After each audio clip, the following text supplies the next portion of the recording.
chatting? Yeah. Okay, awesome. All right, thank you so much for that introduction, Amanda, and thank you all for being here, both in person and on Zoom. I'm also honored to kick off our first in-person at long last seminar with a student series. So my project is titled The Environmental Justice and Law Enforcement Dimensions of Air Pollution in Canada. Oh, I'm getting the no thanks sound. No.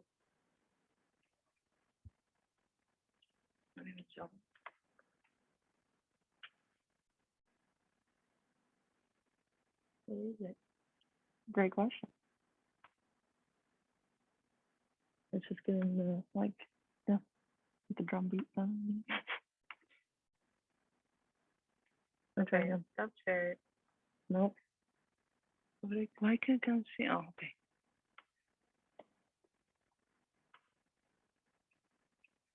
Okay. No, Oh, what? No, it's on the wrong thing. okay, 1 second, everyone. Sorry.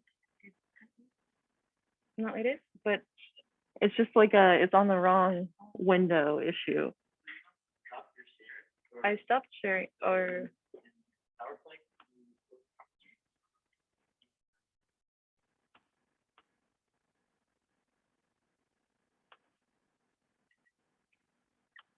Okay, present.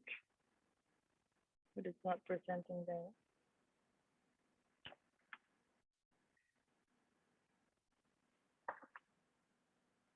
Try then. Okay, why don't you click, like, while the mouse is right there, just click. Ah, okay. But wait, I'm not sharing it until 1 second, 1 second. Oh, but you're not sharing it on me? Okay. That's good. Okay, but now it's very advanced. Okay. No. Okay, but click. Okay, where are you? How do I just? The mouse is over there. Okay, we're gonna stay here. You want me to stay here? We're gonna. You want me to? Oh yeah, you can just. Well, no, it's easier for me to do. Oh my God. All right.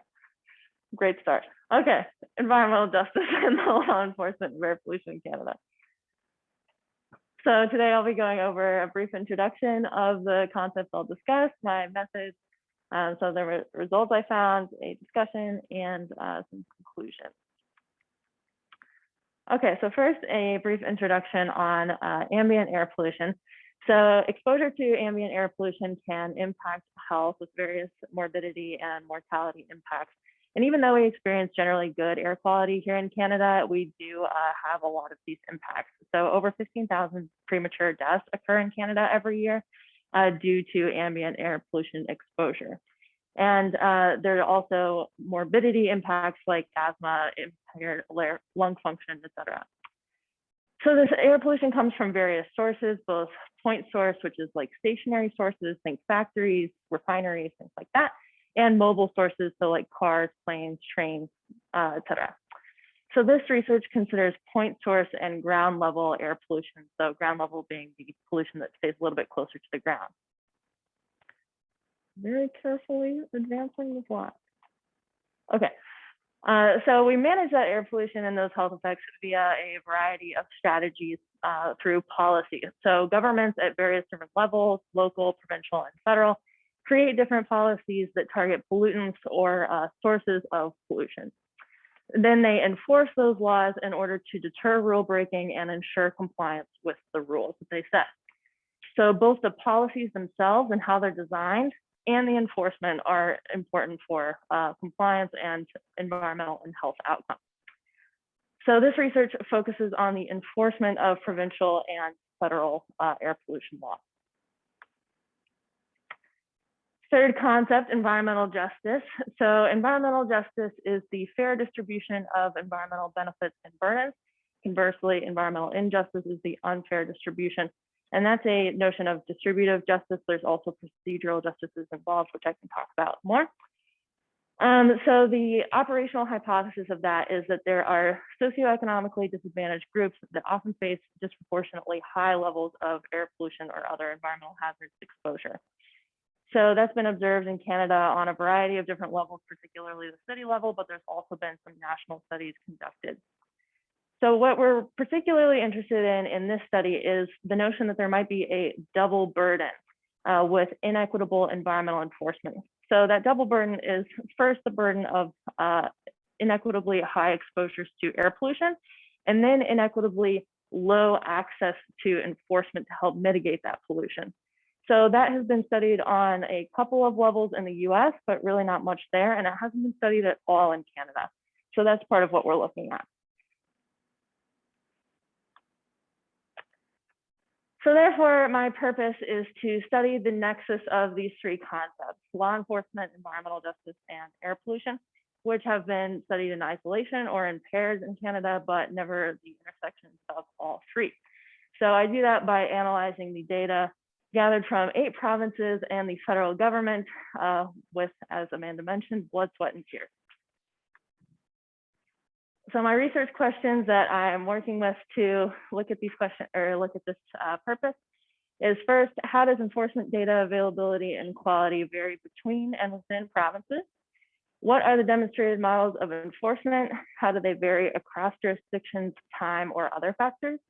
How and to what types of violations is enforcement allocated in Canada? And how do patterns of enforcement reflect the underprivilege of communities? So as a brief overview of my methods, I created a novel database from publicly available data sources from provinces, mostly, and also the federal database on enforcement actions, and from unpublished or privately held data sources. So the provinces that had publicly available databases or data sets were British Columbia, Alberta, Quebec, New Brunswick, and the federal government. And the provinces that had some data, but it was not organized in a publicly available data set were Ontario, Saskatchewan, Nova Scotia, and Prince Edward Island. And then the 2 provinces I wasn't able to get any data on whatsoever were Manitoba and Newfoundland and Labrador. Then I systematically filtered enforcement actions relevant to point source and ground level air pollution. I extracted and coded additional variables from the data on top of what might have already been provided. Then I performed descriptive and geospatial analyses to answer the questions, which I will show you some of that output.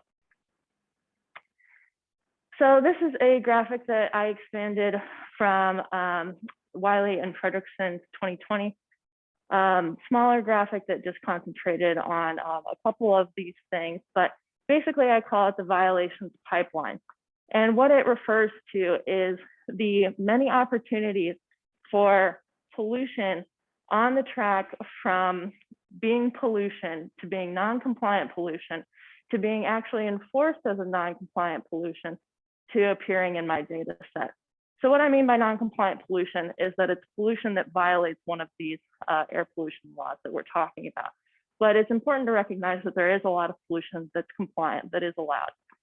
And so as we can hopefully see by the decreasing sizes of the pipelines, my data set is a very small subset of what's captured overall. And what is additionally important is that if you notice, sorry to the Zoom people, that this top line green one, that is where the enforcement actions are publicly published. So only after that small green line and in the blue is what's publicly available or publicly known after my data set becomes public, that is. Everything before that is not known to the public, and even some of the stuff in the orange is not even known to regulators. So there's a lot of limitations captured in this, and some of my methods as well in terms of what I filtered out within the blue, because I filtered out things that weren't relevant, that weren't within my date range, et cetera. Okay, so I created a rubric to assess jurisdictions data, essentially trying to compare apples and oranges when they were very disparate sources. So I created a rubric on a scale of 1 to 7, where 7 was the highest level being just open data. So open data being thoroughly available, well-maintained, complete open data available on government websites. And then the justice component of that is that it's maintained and added to by additional knowledge holders, has justice resources, et cetera. So I measured each jurisdiction against various metrics on that. So I measured them against database accessibility, data completeness, dataset usability, privacy protections, and freedom of information and protection of privacy requests, data detail, public interpretability, and staff responsiveness. Happy to talk more about each of these levels, but oh no. Okay, so the results for the average grades for each jurisdiction. The jurisdictions that had publicly available data sets, like I mentioned, AKA British Columbia, Alberta, the federal government, Quebec, and New Brunswick, all scored a 4.4, AKA being a little bit better than flawed open data or above. Then the ones that didn't have publicly available data, AKA Prince Edward Island, Nova Scotia, Ontario, and Saskatchewan, scored a little bit above, a little bit better than raw data, a 3.3 or below. I'll strayed too far. Okay. So for my descriptive analyses, just as a general overview before I show you some visualizations. So across these 20 years of data, I was able to gather 2,217 observations / enforcement actions. That is a low number, and I'm happy to talk more about why I think that is low. From these observations, Canada or jurisdictions across Canada arrested a little bit more than $16 million in fines, with the average fine being a little over $8,700. I created a subset of offenses called high-risk offenses, referring to violations that emitted like more dangerous pollutants, that were more dangerous offenders, like think really big chemical refineries, that type of thing. And I analyzed those in different ways as well, on top of the overall data set, and found that intersecting groups pose potential multiplicative risks, and that high-risk offenses are not enforced more harshly than the overall data set. So they don't receive harsher fines, they don't receive harsher penalties, which is really interesting. So the next couple of graphs will be laid out in a similar way, so I'll just introduce it really fast. So what they're showing is the proportion of observations within each province dedicated to a certain fill type. So for example, in British Columbia, over 75% of the violations in British Columbia were dedicated to burns, that burn orange color. And a burn violation is like illegally starting campfires, burning trash in your backyard, stuff like that. So what this graph is showing us is that provinces vary widely in the types of violations that they enforce. And I'm happy to talk more about the other types of violations that were shown there. Provinces also vary widely in the types of offenders they enforce. So in much the same way, we see that Alberta, over 75% of the observations they enforce are companies. And we can notice a big difference between even just Alberta and BC, where most of BC's observations are for individuals.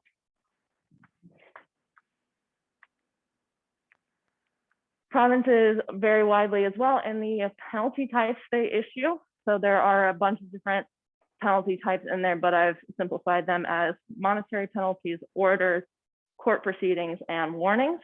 And so basically we can think of the court proceedings, the monetary penalties, and sometimes orders as being like varying degrees as more serious, and warnings basically just telling you, hello, you violated the law.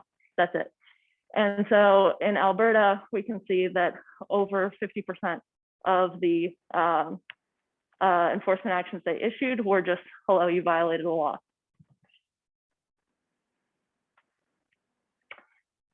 So where the similarities end is that fines do not very much, or I guess, sorry, the variability ends and the similarity starts, is that fines do not very much across provinces.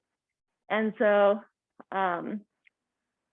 we see here this very narrow band of fines that provinces allocate. So the median ranges from like 200 to 3,000 in most cases, with Ontario being a outlier and sort of the federal government.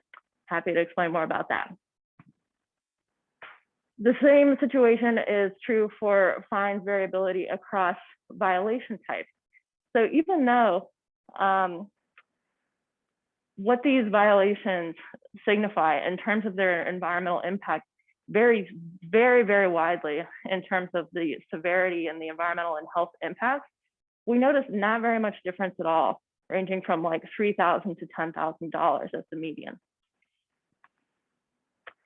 So for the environmental justice component of the results, I was basically asking, are the socio-demographic characteristics of areas in which enforcement actions occur significantly different from the provincial averages? So I was looking at the point locations that we found of where enforcement actions occurred at a given latitude and longitude, the surrounding area, and comparing that to cross-provincial averages. So the ones in the table are statistically significant at a 10% confidence level. And so what we see is in enforcement areas, median property values and after-tax family incomes are lower, but the percent non-male population in the social deprivation index is higher. So I'll explain what that means in more practical terms. But then on the flip side, the percent Aboriginal population and the percent visible minority populations are both lower, and the median rent is higher. So then there are also some insignificant differences. There's no difference between the percent immigration population and the material deprivation index. So what this means practically is that enforcement areas are wider, but poorer, more socially deprived, and have a higher proportion of females.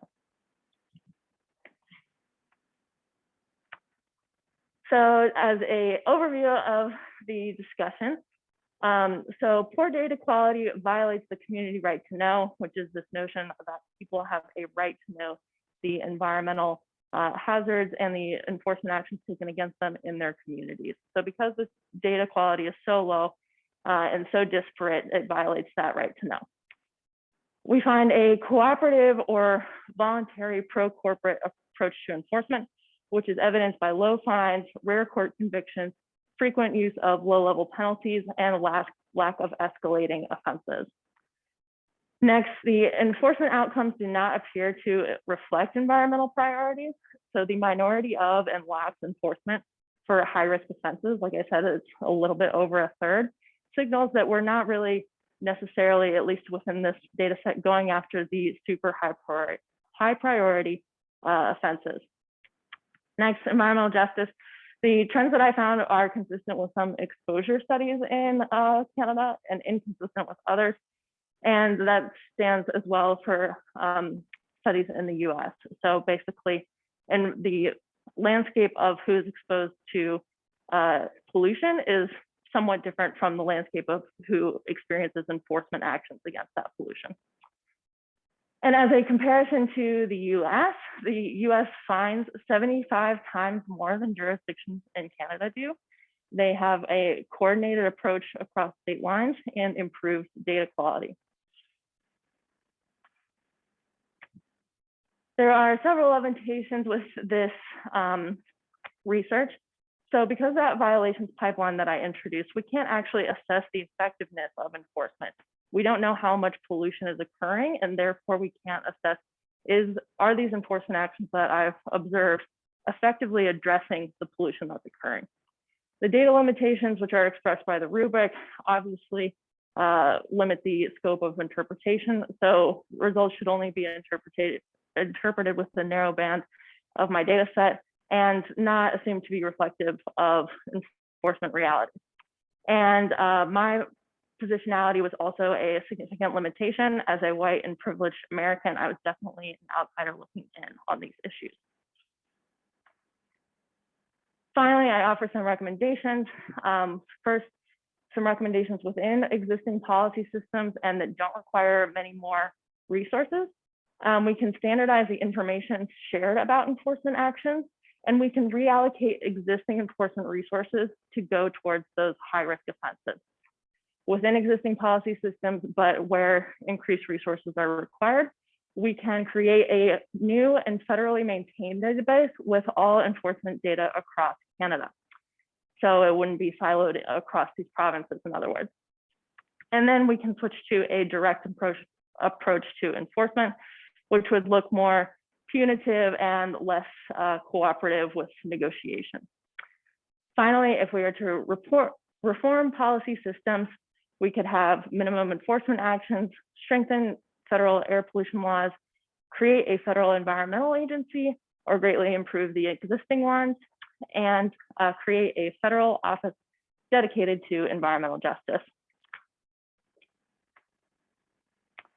So as my conclusion, returning to the research questions, how does enforcement data availability and quality vary between and within provinces? It varies widely, but the data quality is generally low and incomplete. What are the demonstrated models of enforcement and how they vary across jurisdictions, time, or other factors? Well, we find that it's a cooperative approach, which varies negligibly over time and is present across jurisdictions. Future research can connect aspects of the violations pipeline to enforcement actions and evaluate the efficiency and the efficacy of the cooperative approach. Next, how and to what types of violations is enforcement allocated in Canada? So we find that it's mostly allocated to burning offenses and individual level offenders. So a minority is allocated to high risk offenses, and enforcement actions do not appear to reflect environmental priorities. How do patterns in enforcement reflect the underprivileged of communities? So this supports the double burden hypothesis, but not for all environmental justice communities. Future research can evaluate the potential of the urban-rural divide and consider more known EJ sites against enforcement data, apply the violations pipeline data, and more.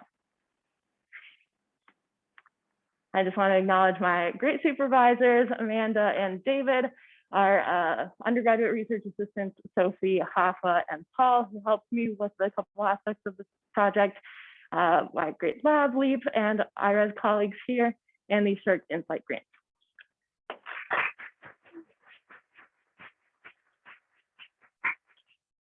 Thanks so much, Claire. And we have only a few minutes left. I hope we've got enough time for just one or two questions, and you can let them know on Zoom that we are open for questions. So again, starting with some questions from students, perhaps, or other. Perfect. Could you explain why Ontario and federal government are outliers in the amount of fines compared to that?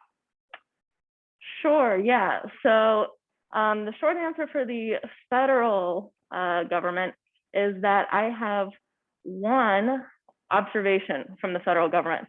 For 20 years of enforcement, or for 20 years of data collection, they have prosecuted one point source air pollution violation.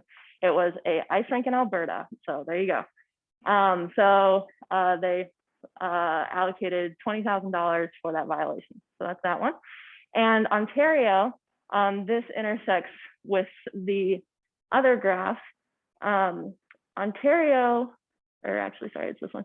Ontario tends to use a lot of court convictions, which rest a lot more fines in general.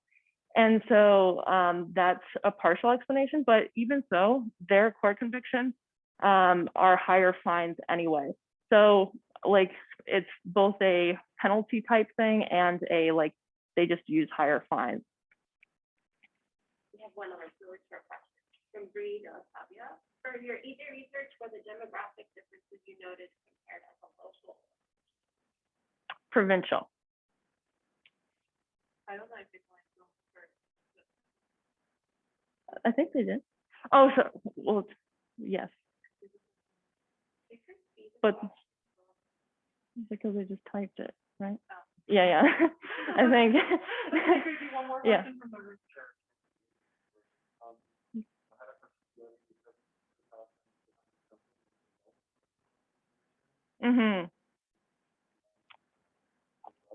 Oh, I would love to. I would love to say why I think that's low.